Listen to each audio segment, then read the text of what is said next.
Hi everyone, my name is Myra Miller, and I had the opportunity to interview with my cousin Lydia Murphy.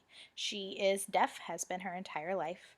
She actually lives in Ireland, so we FaceTime when we want to communicate. And she only speaks with ASL, but it's Irish, so I suppose ISL would be the way to describe it. It's very similar to ASL. I grew up knowing how to sign that way. If you know ASL, some of the finger spellings are a little bit different. I think there's 6 or 7 throughout the alphabet that are different. But generally, if you know ASL, you can communicate well enough with someone who is deaf in Ireland as well. Just a little tidbit there.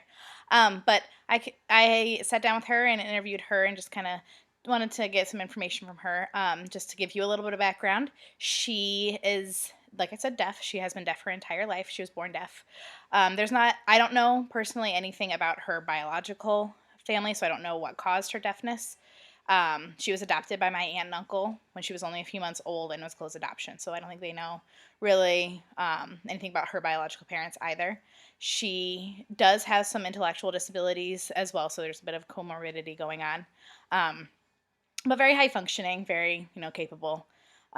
She grew up in, like I said, in Ireland, down in Cork, and so she went to an all deaf school up in Dublin. And so every weekend, she and my aunt would take the train up to Dublin, and my aunt would drop her off, and then she would come back. So it was kind of like a boarding school for the deaf. She comes back though. She would come back on the weekends and played with her neighborhood friends and all the rest of my cousins that still live over there. So she currently, though, I mean, she's graduated. She's 28 years old, and she currently doesn't have a job. The schooling there prepared her for a lot of the life skills, and I think a little bit of the intellectual disabilities has made it difficult for her to transition to having a job. She does do different things here and there with my aunt and uncle's support. She has a boyfriend, and he is also deaf, and so I think the two of them together have really um, bonded. The text talked a lot about the deaf culture, and although that was talking about deaf culture here in the States, it's known throughout the world as well. And so she definitely adheres to that culture and wants to be around friends and family that are also deaf. And so that's what she does with her friends. She is um, very excited if someone can know some sign language with her. For instance, we went back this year for her brother's wedding, actually, back in September. And my daughter, we're teaching her sign language just for communication skills. She's 2.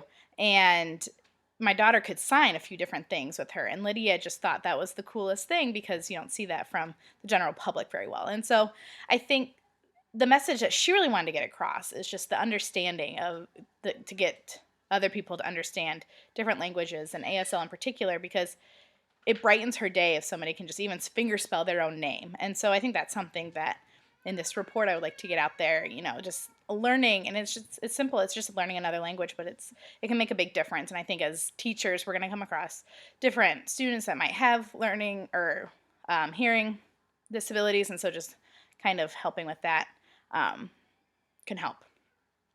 She is a very happy, bubbly person. She's very funny.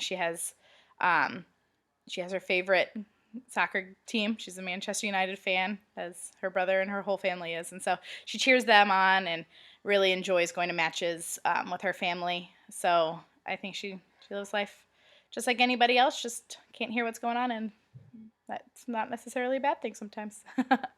um, my my own personal, I guess, reflection on this is how fun it is that I can communicate with her. Growing up, she taught me. I mean, it was something whenever we go back, and actually, in Ireland, they had the video conferencing capabilities on cell phones far before we did here. And so she was showing me that's how she communicated with friends from back home, or when she would be in Cork, how she would talk with her friends up in Dublin. And so I think just keeping that communication open and being able to communicate with others is just really the biggest takeaway from it, and take away from her and any other person that I've come across that might have any kind of disability, just understanding that this is just their world. And I think sometimes people take pity on individuals with disabilities or take pity on someone who can't hear. Oh, it's so sad that you can't hear, but that's just their world. And so I don't think she's ever wanted sympathy from anyone. I think that's that she just wants to be better understood, and for people to be able to communicate with her makes a big difference. And so she doesn't have a hearing aid. She can't she they did try it at one point, and she hated it. She hated every second of it. And so I think it kind of goes back then again to the information from the text that it is a culture, and it is something that, although it be foreign to many of us, it's something very real and normal to her to just not be able to hear. And it was frustrating for her with the hearing aid. And so I think she just, this is the life that she, has adapted to, and it's just her life. And it's pretty great for her and for everyone who gets to know her. So thanks. Bye.